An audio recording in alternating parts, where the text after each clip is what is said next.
골라 터는 재미가 있다. 비욘드 리포트 주간 전망대입니다. 오늘도 금융시장의 핫한 아이템들을 리포트 밖의 이야기까지 탈탈 털어보겠습니다. 안녕하세요. 안녕하세요. 안녕하세요. 예. 난 너무 기분이 좋다. 너무너무 좋아하시는 것 같아요. 우리 전여신, 현여신, 이 세팅 나 좋아. 전여신 싫은데. 현여신 시작부터 오셨네? 네, 오늘 주제가 아무래도 글로벌 통화 전쟁에 관한 거다 보니까 외신에서도 굉장히 이슈여서 토크 중간중간에 국내외 언론에서 이 사안에 대해서 어떻게 다뤘는지 함께 소개해 드리도록 하겠습니다. 메인 토크로 넘어가기 전에 또 하나 이슈가 있잖아요. 바로 그리스에 관한 건데 오늘 주제가 아니라서 제가 따로 기사를 준비해 오지는 않았지만 어떻게 진행되고 있는지 좀 알려주세요. 예, 그리스가 뭐 생각보다 시장 예상보다는 굉장히 빨리 시리자가 연정을 구성하고 정권을 잡은 다음에 시장에서 생각했던 것보다 굉장히 강경하게 나오고 있죠. 거의 뭐 빚 못 갚겠다라는 이제 태도로 나오니까 또 유로에서는 이제 메르켈 총리 등 그쪽에서는 뭐 절대 안 된다, 못 봐준다 그러고 있는 와중에 그러니까 또 그리스가 그러면 뭐 GDP에 연동을 해달라 또 다양한 굉장히 초식으로 얘기하더라고요. 그래서 엊그제는 이제 그 치프라스 총리가 이제 EU 정상들하고 만나면서 분위기가 좀 좋아지는 것 같아가지고 예, 금융시장이 또 좀 그쪽으로 좋아지는가 보다 했는데 어제 이제 ECB가 또 전격적으로 근데 자꾸 그러면 너네 국채 담보로 안 해줘버린다 이렇게 되면서 다시 좀 분위기가 쌓여지고 예, 굉장히 변동성이 커지는 것 같습니다.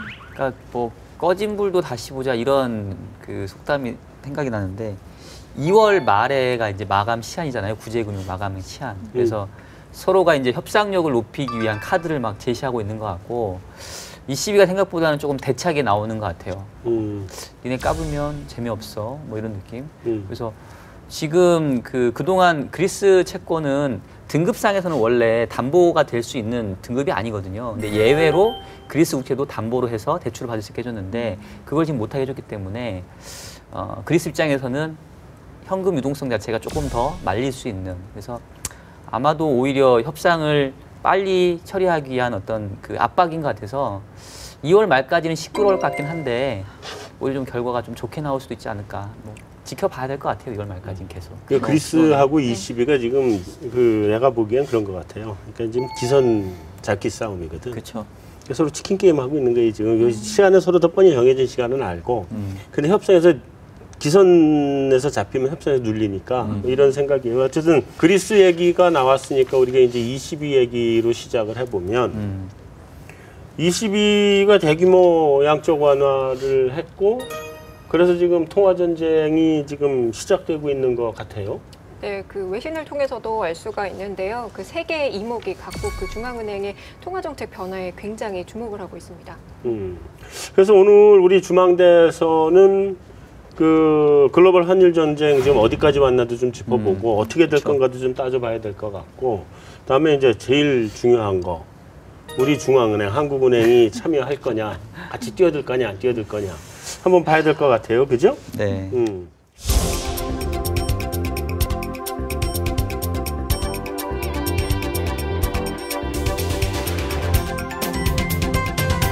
ECB가 양적 완화를 하면서 통화 전쟁에 불을 붙였다. 근데 양적 완화 이후에 유로화 흐름부터 한번 좀 짚어보고. 네. 유로화 흐름을 짚을 때 짚고 난 다음에 캐나다도 좀 짚어주면 나는 고맙겠어요. 캐나다는 왜냐면 요즘 캐나다 달러가 개인적인 관심이야. 개인적으로 말씀드리겠습니다. 네. 일단은 뭐 그야말로 폭락세를 나타냈고요. 일단 예상보다 많은 규모의 양적 완화를 발표를 했고 사실 유로가 급락한 데는 사실 그렉시트 우려도 좀 이렇게 좀 녹아들어 있던 것 같아요. 그러면서 저희 올해 유로 달러 하단이 1.10달러였거든요. 1.10달러대를 찍고 또 요 며칠 좀 그리스 우려 완화되고 그러면서 다시 또 1.15달러까지 다시 또 급 반등을 했고요. 일단 지금은 1.14 뭐 요 레벨에서 좀 등락을 하고 있는데 변동성은 계속 좀 키우고 있는 흐름이라고 보시면 될 것 같아요. 유로화가 유럽 재정위기 났을 때 예. 그때 바닥이 1.2잖아요. 예, 맞아요. 그건 지금 다 깨고 내려와 버린 상태잖아. 예. 근데 1.1보다 더 내려갈 가능성은 없나? 요즘은 뭐 바닥이다 뭐 지하실이다 이런 게 없는 것 같아. 그냥 지하실인가 보다 싶으면 지하 2층 나오고 3층 나오고 계속 나오는 상황이라. 근데 사실 대부분의 IB들의 하단이 지금 1.10이고 이렇게 보통 이렇게 뭐 충격적인 뭐 이벤트가 있으면 그 레인지를 좀 바꾸기도 하는데 네. 그런 움직임은 없는 것 같아요. 근데 저도 사실은 그 대규모 양적 완화가 이미 시장에 좀 많이 반영이 됐다고 생각을 하거든요. 그렇다고 유로가 뭐 급하게 반등은 못하겠지만은 어쨌든 간에 좀 더 막 내려가기는 부담스러운 레벨이 더 된 내려가기 것 같아요. 부담스럽다? 네. 자, 유로가 어쨌든 약세가 지속이 되면서 그 유로를 사용하지 않는 나라들 통화 가치 절상되는 그런 분위기. 그래서 이제 억지로 통화 전쟁에 지금 뛰어들지 않을 수 없는 그런 상황에 온 것 같은데 지금 전 세계가 돌아가면서 다 통화 전쟁이잖아요. 근데 주요국 상황들이 어때요? 그러면 외신 한번 총정리를 한번 좀 해보겠습니다. 네, 지금 유로존에 이어서 지금 아시아까지 각국의 통화 가치의 그 절하를 위해서 굉장히 그 경쟁이 뜨거워지고 있는데요. 지난 1월 15일이었죠. 스위스가 페그제 폐지를 선언한 거에 이어서 터키와 캐나다가 기준금리 인하를 단행했고 22가 대규모 양적 완화를 발표한 이후에 싱가포르 통화청은 예정에 없었던 통화정책 회의를 열어서 싱가포르 달러의 절상 속도를 늦추겠다고 발표를 했습니다. 또 덴마크는 2주에 걸쳐서 기준금리 인하를 3번이나 단행을 했고 호주도 사상 최저금리로 인하하겠다라고 나섰는데요. 인도는 지난달 기준금리를 인하했고 이번에는 법정 유동성 비율을 낮췄습니다. 이 상황에 대해서 지금 이코노미스트 기사에서는 환율 강세가 저인플레와 디플레이션 사이에서 차이를 보일 수는 있지만 결국에는 그 패스터 펄서 게임처럼 될 거다라고 얘기를 하고 있는데 이 게임이 그 음악이 연주되는 동안 그 각각 그 포장지를 겹겹이 쌓여 있는 그 선물을 푸는 건데요. 이제 마지막 사람이 돌아가면서 순서대로. 네, 마지막 사람이 그 선물을 결국 갖게 되는 그런 게임이라고 합니다. 저는 그래서 궁금한 게 이 선물을 과연 누가 갖게 될지가 좀 궁금해요. 그거는 우리 저기 물 퍼내기 전문가 박정현 연구원이 했던 얘기인데 누가 마지막에 물을 퍼내나. 그렇죠. 그러니까 이제 서로 물을 퍼내고 있는데 음악이 딱 끊길 때 한 번 더 퍼내는 사람이 이기는 거죠. 그러니까. 근데 이제 그거는 사실을 알 수가 없죠. 지금은. 그러니까 음악이 언제 끝날지도 모르겠고 또 순서를 또 잘 봐야 되고. 그러니까 이게 순서대로 왔다 갔다 하기 때문에 너무 내가 빨리 퍼내면 또 그 다음번에 내 순서가 안 올 수도 있으니까 그래서 지금 다들 눈치 보기가 치열한 것 같고요. 일단은 한 번씩은 돌아가면서 할 수 있는 한 통화 안화들을 한 번씩 써보고 있는 상황인 것 같아요. 그런데 사실 뭐 덴마크나 스위스나 이런 유럽 주변 국가들은 통화 환율 전쟁이라는 표현이 맞기는 한데 사실 뭐 중국이나 뭐 그런 일단 뭐 인도나 그런 경기가 부진하고 유가 폭락 때문에 약간 디플레 우려가 있는 나라들은 약간 환율 전쟁이라고 표현하기는 좀 애매한 측면이 있는 것 같아요. 여기에 지금 나온 국가 외에 한 달 이제 올해 사실 시작된 지 한 달 정도밖에 안 지났지 않습니까? 그런데 여기 포함된 얘기 나온 나라들 해서 지금 12개 나라가 12개. 금리를 내리든지 통화 완화를 하든지 이제 뭐 어쨌든 지금 뭐 환율 전쟁이든 그렇게 좀 하고 있거든요. 근데 이제 말씀하신 것처럼 나라마다 사정은 틀린 것 같아요. 유로 쪽은 다 이제 뭐 22에 대응하기 위해서 그렇게 한 건데 그 이제 나누자면은 뭐 인도나 터키 같은 데들은 사실 유가가 내려와서 마침 이제 거긴 오히려 수혜를 본 거죠. 이제 보면 금리를 내릴 수 있는 상황이 돼서 좋은 거고요. 그다음에 싱가포르 같은 경우는 이제 여기는 그 물가가 지난해 보니까 마이너스로 디플레로 이미 빠졌더라고요. 보니까 그 상황에서 이제 또 수출국이니까 환율도 방어해야 되니까 양쪽 다 있는 거고. 그래서 나라마다 이제 말씀하신 것처럼 여기 기사에서도 디플레와 저인플레 사이긴 하지만은 어쨌든 지금 결과적으로는 그 물 퍼내기 서로 옆에서 이렇게 오니까 자기도 일단 하고 보자. 예, 그게 지금 뭐 트렌드가 돼버린 것 같습니다. 자, 우리 그럼 이거 종합적으로 정리하기 전에 우리 물 퍼내는 상황을 좀 한번 좀 따져봅시다. 중국이 지금 지준율 인하했죠? 네, 중국 인민은행이 지난 2월 5일에 대형은행과 중소형은행에 대한 지급준비율을 각각 0.5%포인트 내려서 지금 19.5%와 18.5%로 조정이 된 상황입니다. 사실 시장에서는 그 춘제나 다음 달에 있을 전인대 전후로 해서 조치가 있을 거라고 예상을 했었는데 한 달 정도 앞당긴 결정이라고 하네요. 자, 중국이 일단 작년에 기준금리 인하를 단행했잖아. 네. 기준금리 인하 단행하고 이번에 지금 지준율 인하도 또 했단 말이에요. 이게 우리한테 뭐 호재라는 얘기도 있고 악재라는 얘기도 있고 이거 어떻게 봐야 돼요? 중국의 지준율 인하 요거를 이제 어떤 성격으로 봐야 되냐, 그것도 좀 먼저 짚고 넘어가야 될 것 같은데 아까 얘기했던 것처럼 중국이 환율 전쟁에 본격적으로 뛰어들었다. 요렇게 봐야 되느냐. 일부 기사들 보면은 이제 그렇게 좀 자극적으로 다루는 분이 있는데 저는 사실 중국은 좀 상황이 다르다고 보거든요.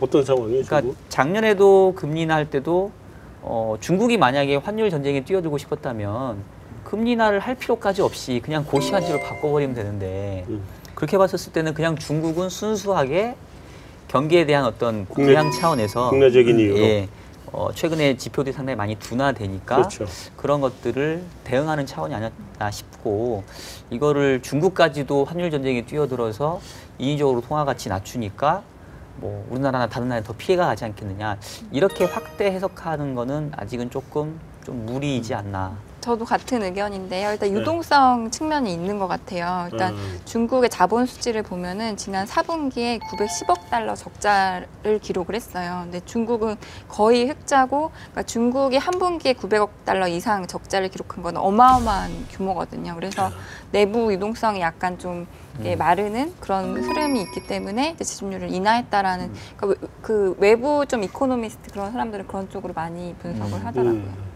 중국 같은 경우는 어쨌든 지금 제일 이 나라한테 중요한 것 중에 하나가 부동산이지 않습니까? 네. 그런데 실제로 보면은 이제 부동산이 지금 상황이 안 좋으니까는 그리고 이제 그 기업들이나 일부 이제 한계 쪽에 있는 기업들은 또 작년에도 그래서 대출 금리를 더 많이 내렸지 않습니까? 그렇죠. 그래서 일단은 돈이 좀 돌아가고 부동산의 경착륙을 좀 막기 위한 조치가 아닌가 싶고요. 근데 다만 이제 그 호주가 이제 금리 내리고 나서 저희가 이제 레포트에서도 이제 다음은 이제 아시아로 자꾸 이렇게 오니까는 중국을 좀 봐야 되지 않을까 했는데 그 다음날 바로 바로 해버렸더라고요. 했어요. 맞아요. 예, 적중하신. 저희도, 예, 아니 그 저희도 한 달 정도 이제 춘제 정도 생각을 했는데 맞아요. 그리고 앞서 한 그 12개 나라들 중에 한 3분의 2 정도가 시장 예상보다 더 빨리 그리고 더 강하게 좀 22도 그렇고 그래서 그만큼 이제 좀 선제적이고 좀 강력하게 하는 게 상황이 이제 그만큼 다급한 건지 아니면 효과를 더 극대화하기 위한 건지 그런 생각은 좀 듭니다. 이번에 지준율 인하가 뭐 마지막이라고 생각하는 사람은 거의 없는 것 같고요. 이제 막 지준율 그 대형 은행 같은 경우 20%에서 19.5%. 그러니까. 아직도 높잖아요. 높죠. 그러니까 저희들 보기에는 지준율 인하가 앞으로 적어도 한두 번 정도는 더 있을 것 같고 뭐 그렇게 본다고 한다면은 효과가 아예 없다라고 뭐 벌써 실망할 필요는 없을 것 같아요. 이제 시작이지 않을까. 좀 더 지켜보자. 자, 이제 호주로 넘어가 보죠. 호주가 지금 금리가 뭐 사상 최저 네. 뭐라고 하기도 하고 사실은 그 서브프라임 사태 터지고 난 직후에 가장 먼저 금리를 올린 나라가 호주하고 이스라엘 이런 나라들이었거든. 가장 먼저 올렸잖아요. 네. 네, 근데 지금 뭐 그렇게 급격하게 지금 금리를 인하하고 있다고 그러는 것 같은데 호주는 지금 뭐 문제가 뭐가 있어요? 여기는 아시다시피 어쨌든 여기도 원자재랑 뗄 수 없는 나라니까 그 자원국가. 예, 자원국가니까 지금 유가랑 뭐 그리고 여기 중국에 철 이런 거 수출 많이 하지 않습니까? 철광석 수출 막 그런데 하고. 중국이 경기가 안 좋고 그러니까 실제로 실업률 같은 게 1년 내내 오르고 있더라고요 보니까 그리고 맞아요.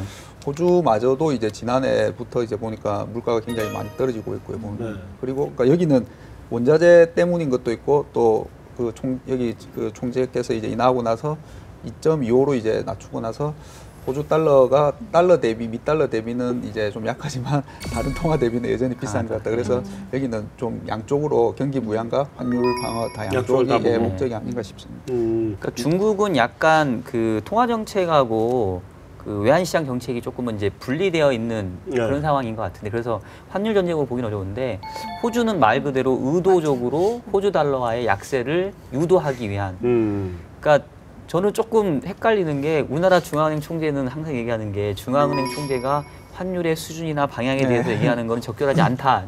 저는 이제 그게 글로벌 스탠다드인 줄 알았거든요. 안 그렇지. 근데 호주 중앙은행 총재는 매번 우리 호주 달러는 과대평가돼 있다. 그러니까 이번에도 다분히 호주 달러와의 약세를 유도하기 위한 정책이라고 얘는 대놓고 봐야 되겠고. 근데 다만 좀 주목할 거는 호주 이번 금리 인하가 18개월 만에 이루어진 거예요. 그러니까 사실 지난해에 대부분 금리 인하하는 국가들 있을 때 호주는 그냥 쉬었거든요. 그래서 제가 보기에는 약간 조금 후행적인 성격으로 봐야 되지 않나. 호주가 앞서서 뭔가 했다기보다는 선제적으로 한 건 아닌 것 같아요. 지난해 안 했던 거를 이제 뭐 어떻게 보면 좀 늦게 한 형태로 봐야 되지 않나. 근데 왜 호주는 환율 조작국으로 안 지정한대? 그러게요. 이거 기분 나쁘네. 우리는 뭐 안 되겠는데. 저기 뭐야 중앙은행 총재가 아니라 그냥 금통위원이 한마디만 했어도 환율 조작국이라고 지정될 텐데. 같은 앵글로 섹슨 앵글로색슨 같은 얼굴 하얘서 네. 노랑 머리에. 네. 우리는 전부 다 노랑머리로 물들여 이제. 그럴까요? 네. 왠지 CG로 나갈 것 같아요. 아, 노란 노래 갖고. 싱가포르 얘기를 한번 좀 해봐야 될 것 같은데 신흥국들이나 그죠? 유럽에 있는 국가들의 공격적인 금리나 특히 덴마크 같은 경우 이건 당연히 이해가 되죠. 당연히 유로존 국가들하고 교육을 해야 되는데 유로화가 그렇게 약세로 가는데 자기네들 가만히 있을 수가 없으니까 그렇죠. 똑같이 뭐 금리 인하나 통화 하나 하는 거는 당연한 건데 그러면 거기서만 멈춘다고 한다면 통화 전쟁이라고 보기는 어려운 것 같은데 얘가 이제 아까 말씀하셨던 뭐 호주, 싱가포르 이제 아시아권을 자꾸 넘어오니까 통화 전쟁의 확산, 확전 뭐 이렇게 지금 얘기가 되는 것 같고요. 아직은 제가 보기에는 전면전으로 이 아시아권에 갔다라고 보기는 어려운 것 같은 게 뭐 말레이시아라던가 태국이라던가 이런 애들은 아직은 좀 가만히 있거든요. 근데 얘네들까지 정말로 금리 인하에 나서게 된다면 진짜로 이제 아시아에서 환율 전쟁의 2라운드가 펼쳐지는 걸로 뭐 간주를 해야 되지 않나. 아시아 쪽에서 금리 인하가 막 나오기 시작하고 환율 전쟁 들어가면 일본이 사실은 그 양적 완화가 환율을 겨냥한 거란 말이에요. 일본 국내용보다는. 일본 그렇죠. 국내용으로 영향이 없을 거라는 거 다 알고 있었는 거고. 국내용에는 이제 환율에 자극을 하려고 그랬던 건데 일본도 또 뛰어들 수밖에 없는 상황으로 가는 거 근데 아닌가요? 그럼? 일본은 사실 요새 좀 상황이 다른 게 그러니까 음. 유가가 하락을 하면서 네. 사실 그동안은 달러엔이 올라도 지금 그 원전 사고 이후에 계속 에너지를 수입을 해와야 되는데 달러엔이 오르니까 이 부담이 굉장히 컸었거든요. 그렇지. 근데 지금 유가가 폭락하고 나니까 이 효과를 충분히 누리려면 달러엔 여기서 더 급등하는 게 사실은 과연 효과가 있을 것이냐 이런 논의들이 나오고 있어요. 그래서 그러면서 이제 달러엔 환율이 지금 못 오르고 있는 상황이거든요. 그래서 BOJ 추가 완화에 대한 기대가 조금 지금은 낮아졌어요. 네, 하죠. 지금 얼마 정도나요, 달러엔이? 지금 달러엔이 117, 8 요 사이에서 움직이고 있고요. 특이한 점이 일본 국채 금리가 굉장히 많이 좀 올랐어요. 올랐어요. 네, 그래서 맞아요. 이런 기대도 좀 반영을 하고 있는 것 같아요. 일본 국채 금리가 오른 이유는? 그러니까 추가 완화 기대가 물론 계속 그렇겠다. 사주고 있긴 하지만은 완화 기대가 약화되다 보니까 예, 굉장히 많이 올랐어요. 사실 퍼센트로 하면 거의 2배? 맞아요. 예, 2배 정도. 그러니까 독일 금리가 그 일본 금리 수준으로 내려갈 거다라는 그 전망들이 사실 몇 개월 전에 있었어요. 그러니까 유로존 문제, 그리스 문제 불거지고 또 네. ECB의 QE가 기대되면서 근데 그 전망이 실현된 걸 넘어가서 독일 금리가 지금 이제 일본 금리보다 낮아져 버렸어요. 지금 사상 처음으로 역전이 되는 사례로. 그래서 결국은 중앙은행에 대한 수요 기대가 이제 ECB 독일에서는 시작인 거고 일본에서는 약간 약화되는 이런 것들이 이제 양국의 금리 차의 역전으로도 지금 나타나고 있지 않나 이런 생각이 들어요.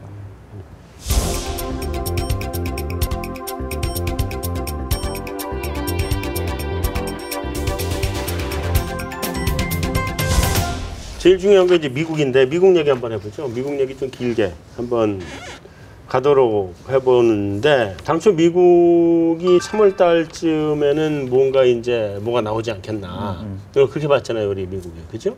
그렇게 보고 그러면서 이제 한 6월이나 뭐 이때쯤 되면은 금리 인상을 시작할 것 같다는 게 컨센서스였죠. 기본적인 컨센서스. 컨센서스였는데 GDP도 좀 상대적으로 좀 잘 안 나오는 것 같고 다음에 미국이 혼자서 달러 강세 독야청청할 수 있겠냐는 문제도 있는 것 같고 그래서 그걸 지금 전반적으로 다 한번 짚어봐야 될 것 같아요. 먼저 그 미국 경제 지표 요즘 최근에 나온 게 뭐가 있어요?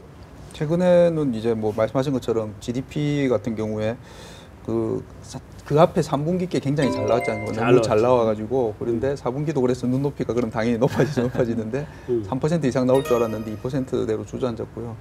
저는 개인적으로는 굉장히 조금 의아했다고 해야 되나요? 그러니까 여기도 보면 우리도 잘 못 맞추지만 저기도 참 많은 분들이 하는데 더 우리보다 뛰어나신 분들이 하는데 많이 좀 어긋나는 데다가 내구재 주문 있지 않습니까? 그게 굉장히 많이 플러스가 날 줄 알았는데 마이너스가 나는 정도면 어떻게 보면 굉장히 예측이 많이 벗어난 거죠. 근데 또 소비나 고용은 또 좋아지는 부분이 있지 않습니까? 그러니까 여기 지표들이 좀 많이 엇갈리는 것 같아요. 최근에 들어서. 그러니까 예전에는 미국이 좋아지면 좀 한 방향으로 좋게 나오고 안 좋을 때는 좀 안 좋게 나오는데 지금은 어떤 건 좋게 나오고 어떤 건 안 좋게 나오고 예, 발표를 못 찾겠습니다. 그 유가 하락하면서 그 시추 관련 설비 투자가 급락했다는 거죠?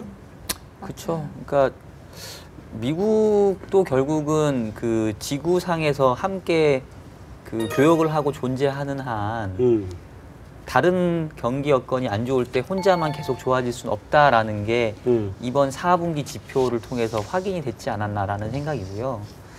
그리고 원래 미국은 이제 계절적으로 항상 연말 소비를 겨냥해서 3, 4분기에 생산 제조업 활동이 활발하게 진행됐다가 4분기 말 그다음에 1, 4분기 초는 조금 부진한 이른바 소프트 패치가 좀 계절적으로 나타났는데 그걸 감안해도 최근 지표는 조금은 실망스러운 부분이 있어요. 근데 그 이유가 말씀하셨던 것처럼 그동안 미국 경제가 나홀로 성장세를 보였던 가장 큰 이유가 셰일가스 관련된 에너지 사업이었는데 그 투자가 또 굉장히 많았어요. 그렇죠. 근데 이제 그쪽에서 아무래도 유가가 급락하다 보니까 신규 사업들이 어느 정도 좀 중단이 될 테고 설비 투자도 그럴 테고 그래서 그거에 대한 악영향을 일단은 조금은 겪고 있는 것 같아요. 그러니까 미국 경제로 보면은 유가 하락의 그 명암이 확실하게 있는 것 같은데 결국은 이제 유가가 하락하면서 미국 소비자들의 구매력이 늘어나는 부분들 그러면 이제 미국 소비의 70%는 소비니까 이게 늘어나면 미국 경제에 이끌어갈 거거든요. 그러니까 얘가 언제 나타날 거냐 반면에 유가가 당장 떨어지면서 셰일가스 관련된 그 산업이 둔화되면서 나타나는 부정적인 효과 그래서 요게 잘 이렇게 오버랩이 되면은 좋은데 당장 유가 급락한 거에 따른 부정적인 영향은 조금 단계 나타날 거고 반면에 이제 소비가 늘어나는 거는 조금은 시차가 있을 거고 시차가 있을 거고. 그래서 그 타임렉이 조금은 있지 않을까라는 생각이에요. 그럼 페드가 3월에는 그 뭐예요? 그 문구를 뺄 거다. 인내심. 그걸 뺄 거다 이렇게 얘기를 했던 거 아니에요, 우리가. 근데 이거 좀 이제 여전히 똑같이 봐야 돼요? 아니면 뭐 좀 다르게 봐야 돼? 관련 기사가 하나 있었는데요. 세인트루이스 연준의 제임스 블라드 총재가 그 3월 FOMC에서 금리 인상에 인내심을 발휘해야 된다라는 그 문구를 삭제해야 된다라고 주장했던 기사가 있었습니다. 사실 블라드 총재는 지난해 가을부터 그 금리 인상을 주장해왔던 FRB의 그 몇 안 되는 매파 인물 중에 하나인데요. 그 이번 올해 FOMC에서는 투표권을 행사하지 않게 됐다고 합니다. 그런데 그 어느 대학의 한 연설에서 얼마 전에 그 페드가 금리 인상을 해서 얼음을 깨고 그 미국 경제에 어떤 반응이 있을지 살펴보는 게 더 현명하다라는 기사가 있었습니다. 이분이 저기 좀 연준 총재들 중에서 제 생각은 굉장히 제일 재미있으신 분 같으세요 보면. 그러니까 굉장히 조금 총재들 중에서 약간 젊으신 걸로 알고 말을 굉장히 좀 직설적으로 하세요. 그리고 그 투표권이 이제 올해는 없으신데, 그러니까 이분이 제일 제가 보면은 성향이 제일 자주 바뀌시는 분이에요. 매파에서 비둘기가 굉장히 빨리 바뀌시는 분이시고, 근데 이분은 이렇게 말씀하셨지만 어젠가는 이제 그 또 비둘기파 코츠라커터 총재 같은 경우는 네, 맞아요. 안 된다, 더 지금 유지나 저 동결 계속 해야 된다라고 지금 얘기하고 있고요. 그래서 여기도 내부에서도 지금 많이 엇갈리는 것 같습니다. 저는 제발 그냥 했으면 좋겠어요. 너무 맨날 한 대 놓고 안 하고. 근데 이제 다들 방향은 그쪽이라는 거에 대해서는 뭐 이견이 없는데 이제 타이밍이 언제냐라는 부분이니까. 근데 시장의 컨센서스가 뭐 6월께 정도였었긴 했는데 뭐 최근에는 올해도 못할 거다라는 의견도 제법 많이 생겨나고 있고요.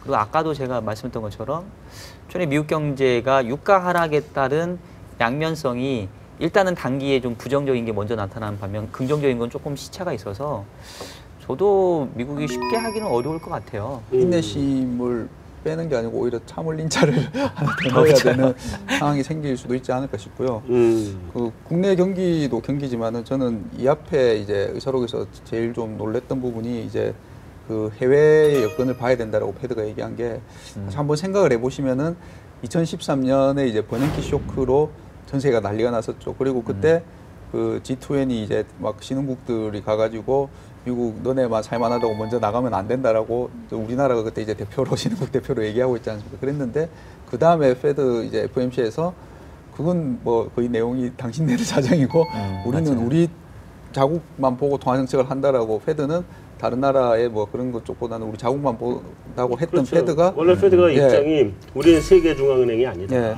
맞습니다. 미국의 중앙은행인데 지금 거기에서 거의 뭐 한 1년 반 만에 처음으로 대외 여건을 본다라는 걸 넣은 것 자체가 지금 전 세계가 다 지금 그런 상황이니까 그래서 지금 더 금리 인상을 연기되거나 아니면 심지어는 이제 올해 못하지 않을까 이런 의견들로 나오는 배경이 아닌가 싶습니다. 신중하게 최대한 누구나가 다 금리 인상을 해도 문제가 없다.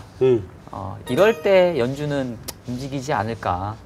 그동안의 뭐 결정을 봐도 성급하진 않을 것 같아요. 지금 그 다른 나라들이 다 약세를 가는데 미국만 긴축을 가버리면 달러만 혼자 강세고 그렇죠. 나머지는 다 결국은 똑같은. 잘못하면 그꼴로 가는 거 아니에요? 지금 통화전쟁이라는 게 결국은 그꼴로 가는 거 아닌가? 그게 그런 얘기들이 말씀하신 것처럼 있더라고요. 이게 한두 개 나라가 또 지역이 좀 떨어지고 서로 경제가 상관관계가 수출입니다. 이렇게 적은 국가들이 완화를 해야지 효과가 있고 커지는데 이렇게 다 해버리면 아까 뭐 한 겹씩 벗기기 그 얘기를 했지만은 이제 누군가는 그게 오겠지만은 글쎄요. 그러다가 계속 벗겨내다 보면은 몸통이 없어지지 않을까. 효과 자체가 서로 이렇게 낮춰버리면은 서로 상쇄돼 버리기 때문에. 그렇죠.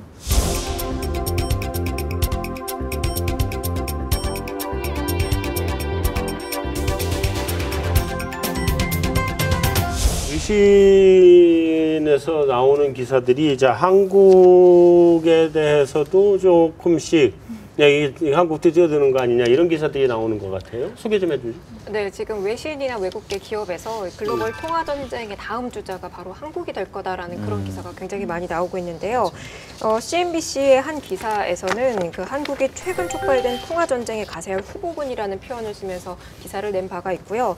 또 노무라증권은 이주열 한국은행 총재가 환율의 통화 정책으로 직접적으로 대응하는 게 바람직하지 않다라고 몇 번 강조를 했었는데 원화가 교역국 통화 대비 강세를 보여서 한국의 그 경제 성장률과 물가 성장률이 낮아지면 한은이 정책 대응의 가능성이 굉장히 커지게 될 거라고 평가를 하고 있습니다. 뭐 어떻게 생각하세요? 한국이 그 글로벌 흐름에 따라갈 거라고 보시나요? 일단 그 한국이 따라가느냐 안 따라가느냐의 문제를 떠나서 노무라 증권은 좀 의도가 있는 것 같아. 저는 정말 그분 한번 뵙고 싶어요. 자기 보고서를 어떻게든지 좀 맞춰보려고 자꾸 유도를 하는 것 같아. 한번 초대 부탁드려요. 여기 오실 수 있나? 제가 한번 지난번에 저격했다가 그 뒤로 조금 얘기를 한번 저격하고 지금 1대1로 딱 한번. 홍콩에 한번 뭐 기회 한번 마련해 주시면 진검으로. 자, 어쨌든 우리 한국 어떻게 되는 거예요? 저는 진짜로 환율이 상당히 중요할 것 같아요. 그러니까 이게 이제 환율 전쟁이잖아요, 말 그대로. 그러니까 원화 가치가 어떻게 움직이느냐에 따라서 한은의 정책도 당연히 달라질 수밖에 없다고 보는데, 작년 같은 경우에는 한은이 2차례 금리 인하를 한 이유가 표면적으로는 뭐 정부 쪽에서 이제 압박을 가해서 금리 인하를 한 것 같지만, 사실은 원화 절상이 계속되면서 그로 인해서 한국은행이 생각했던 성장 경로, 그다음에 물가 경로가 완전히 어그러져 버린 거거든요. 심하게 어그러졌죠. 예. 그러니까 매 분기 때마다 뭐 전망치 낮추고, 그러니까 결국은 하는 입장에서는 금리 인하를 안 할 수 없는, 못 빼기는 그런 상황으로 갔다라고 보고요. 요번에도 만약에 원화가 아주 심한 강세 압력을 받으면서 뭐 지금부터 계속 연말까지 하락하게 된다. 그러면 또 1월 달에 내놨던 수정 경제 전망 상당히 무색해지겠죠. 그럼 뭐 한은은 금리 인하 하기 싫겠지만 어쩔 수 없다고 봅니다. 근데 과연 원화가 그렇게 강세로 계속 갈 수 있느냐, 이제 저는 그 부분에서 별로 이렇게 가능성 높게 보지 않거든요. 그래서 결과론적으로는 한은은 여전히 좀 참전하기보다는 지켜볼 거라고 보는데, 작년하고 올해하고 글로벌 통화 전쟁에서 달라진 양상은, 제가 올해 연간 전망하면서 화두로 삼았던 건데, 올해도 통화 전쟁은 아마 지속될 것이다. 연장전으로 갈 것이다. 다만 선수가 좀 바뀌는 게, 지난해에는 그 통화 가치를 절하하려고 하는 주축 선수가 미국이었거든요. 그러니까 달러화 자체도 약세 경쟁을 펼치는 상황이었는데, 올해는 달러화는 확실히 강세잖아요. 달러화 강세인 상황에서 누가 달러화 대비 더 약세냐 덜 약세냐를 가르는 시장이기 때문에 이 한국 경제에 미치는 영향력은 달러화가 약세였던 시기하고 달러가 강세였던 시기하고는 분명히 다를 거라고 봐요. 그렇다고 한다면 한국 경제에 미치는 부정적인 영향, 한은이 받는 압박은 작년보다 올해는 훨씬 덜하지 않겠나. 그럼 결국은 한은은 일단은 좀 더 버텨보려고 하는. 그래서 저는 좀 참전은 안 하지 않겠냐라는 게 일단은 저희들 생각이에요. 뭐 국내 지금 경제 지표 좀 한번 종합 점검해 봅시다. 그걸 해봐야 이제 한국은행의 움직임을 사실 알 수 있을 것 같은데 물가가 지금 담배 빼면은 예. 거의 제로. 제로로. 네. 그래서 이게 이제 물가 같은 경우가 0.8% 이제 상승이 나왔는데 저희가 그 전에도 많이 얘기했듯이 담배가 한 0.6 정도죠. 그걸 빼고 나면은 0.2 함께 지금 거의 뭐 제로 물가가 이제 디플레 가까이 이제 왔다고 봐야 될 정도로 와서 이걸 종합해서 나왔을 때 이게 뭐 최소 이제 지난달보다는 0.8보다는 높게 나와야지 좀 안심을 할 수 있을 것 같은데요. 잘못하면 마이너스도 나오겠네. 예, 그래서 이제 그 부분이 제일 좀 우려가 되고요.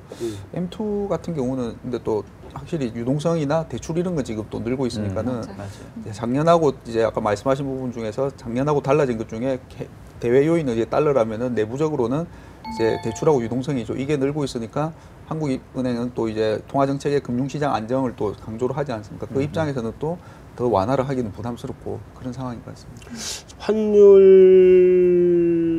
뭐 그렇게 대단히 인하를 해야 될 정도로 우리 원화가 강세로 가지는 않지 않을까요? 최근에 분위기가 사실 원화가 연초에는 엔화 따라서 가면서 좀 신흥통화하고 차별화되는 그런 흐름을 보였어요. 특히 또 일본하고 한국 모두 저유가 수혜국이니까 또 같이 가는 테마가 더 있었고, 근데 이제 금리 인하 압박, 시장의 압박에 더불어서 이제 그렉시트 우려 이런 것들이 좀 끌어올리다가 다시 또 일단은 좀 잠잠해지면서 약간 빠지는데 또 많이는 못 빠지더라고요. 아직도 기대가 있고 그리스 관련한 우려가 있고 일단은 근데 그게 만약에 해소가 되면 또 빠질 수도 있을 것 같아요. 달러 원은 펀더멘털은 괜찮으니까. 그러면 그 다른 지금 성장률, 물가 뭐 이런 경제 쪽의 이슈들은 전부 다 금리 동기화를 가르치고 있는데 환율은 금리 인하를 가르칠 수도 있다. 근데 만에 당국이 하나. 개입으로 막을 수도 있다고 생각해요. 그러니까 환율이 뭐 만에 하나 밑으로 쭉 떨어지면 금리 인하를 들어갈 수 있는 거 아니야, 그러면, 그지? 예, 결국 N1도 중요할 것 같고요. N1. N1도 만약에 지금 일본이 뭔가 더 안 할 거라고 일단은 저는 가정하고 있는데 정말 약간 미친 듯이 또 뭔가 하면 N1이 막 900원 밑으로 가면 그렇지. 그때는 뭐 당국도 그러니까 사실 한국 경제 상황은 어떻게 보면은 지금은 뭐랄까요? 이렇게 확신하기는 어려워요. 그래서 뭐 성장률이나 물가를 봐서 금리 인하가 필요 없다라고 다시 자신 있게 얘기하기는 어려운 상황이라고 저도 생각을 합니다. 근데 이제 그럼에도 불구하고 계속 그 금리 인하라고 하는 카드를 쉽게 쓰기가 어렵다라는 게 결과적으로 금리 인하를 했었을 때 득과 실을 봤었을 때 지금은 과연 금리 인하가 한국 경제에 이로운 거냐라는 근본적인 질문을 던졌을 때 자신 있게 그렇다라고 얘기하기가 쉽지 않다는 거거든요. 그래요. 그러니까 정부도 작년 같은 경우에는 금리 인하 압박을 그렇게 했지만 올해는 뒷짐지고 하는 금통위가 알아서 판단할 문제다라고 얘기하는 게 지난 두 차례의 금리 인하가 어떤 득적인 부분보다는 이 가계부채 증가 같은 실적인 부분으로 좀 나타나니까 조금 그런 면에서는 지금은 지켜보는 게 오히려 최선의 정책이 될 수도 있지 않나. 저는 그런 관점에서도 한번 생각을 해야 될 것 같아요. 자, 일단 우리 국내 뭐 우리가 통화 정책에 지금 편승하기가 상대적으로 쉽지는 않다라는 게 우리 대체적으로 결론이라고 봐도 되죠, 일단? 근데 이게 자꾸 그런 게 이게 또 소수론이라서 여기가 다 소수야? 네. 전 집에서 들어서 그게 일반론인 줄 알았어요. 야, 이거 소수론이었어? 여기 이정보 연구원하고 저희가 약간 소수론이고 나도 근데 뛰어들기 힘들 것 같아, 한국은행이. 그럼 채권 시장은? 채권이 두 분이나 나왔으니까 채권 시장 전망은 맞겠지. 근데 항상 보면 이 두 분이 소수론자들이더라고. 채권 시장. 아니요. 그러니까 하우스로 오면은 이제 저희는 소수고 저기 하나대투는 다수. 여긴 다수야? 예. 한번 그럼 소수와 다수 간에 한번 붙어보자. 뭐 저희 이제 하우스뷰 같은 경우는 금리가 이제 계속 좀 내려갈 거다라는 뷰였고요. 지금까지는 뭐 계속 좀 내려와서 이제 사상 최저치를 근데 그건 우리나라뿐만 아니라 전 세계 뭐 주요국들이 지금 금리가 다 지금 내려가고 있어서요. 그렇긴 한데 그래서 근데 금통위에서 이제 2월도 그럴 이제 별 변화가 없고 시장에서는 또 그런 것 같습니다. 국내만 보면은 금리가 내려가기 부담스러운데 해외를 보면은 내려가야 될 것 같고 거기서 이제 계속 갈등을 하는데 지금 이제 좀 소위 과감하게 이제 숏을 반대 방향으로 잡기에는 이제 부담스러운 굉장히 그 상황들이 많기 때문에 그래서 이제 그냥 좀 끌려갈 수밖에 없는 그런 상황이지 않을까. 그럼 계속 지속이 된다, 현상이. 거기는. 기준금리에 대해서 지금 의견이 조금 다른 거고요. 근데 그 금리 방향성에서는 저희도 비슷한 생각을 해요. 그러니까 제가 요즘에 드는 생각이 이제 국내 채권 시장이 뭐 사실 그동안도 그랬지만 국내 변수에 의해서 움직이는 시기는 이제 끝이 났다. 그리고 사실 우리나라만 그런 게 아니라 당장 미국을 봐도 뭐 최근에 성장률 떨어지긴 했지만 연간 성장률 한 3% 정도 나오고 연준이 금리 인상 하겠다고 저렇게 얘기하고 있는데 미국채 10년 금리는 2년 내 최저치. 그러니까 결국은 미국 경제가 좋아지고 뭐 금리 인상한다고 하더라도 채권 시장은 전혀 이제 다른 길을 가고 있다는 얘기예요. 근데 그 이유가 뭐냐면 미국의 그 뭐랄까요? 피어 그룹이라고 해야 되나? 그 미국채와 비슷한 어떤 역할을 하는 게 이제 독일 채권 뭐 이 정도인데 현재 독일 금리가 0.3%. 그러니까 독일 금리는 0.3%인데 미국채 10년짜리 금리는 2% 내면 돈 싸들고 당연히 미국으로 갈 수밖에 없죠. 거기다가 달러까지 강세니까. 달러까지 강세니까. 그래서 최근에 그 글로벌 자금 플로우를 보면 채권형 중에서도 미국 채권형으로 자금이 많이 몰려갔어요. 그러니까 결국은 미국 경제가 좋아진다 해서 그 자체가 금리를 올리는 힘보다는 오히려 유럽 경제에서 생기는 디플레이션 압력, 그에 대응하는 유동성 공급, 이게 금리를 끌어내는 힘이 더 큰 상황이라고 보여지고요. 우리나라도 뭐 어쨌든 간에 준 안전자산 취급을 받고 있어서 한국 정도의 신용등급, 신용리스크에 10년짜리 금리가 뭐 2% 초중반? 외국인들이 봤었을 때는 우리나라 투자자들 입장에서는 마음에 안 드는 금리지만 해외 입장에서는 뭐 좋게 볼 수밖에 없거든요. 그래서 결국은 글로벌 금리의 방향이 위쪽으로 바뀌어야 국내 금리도 상승세를 보일 수 있지.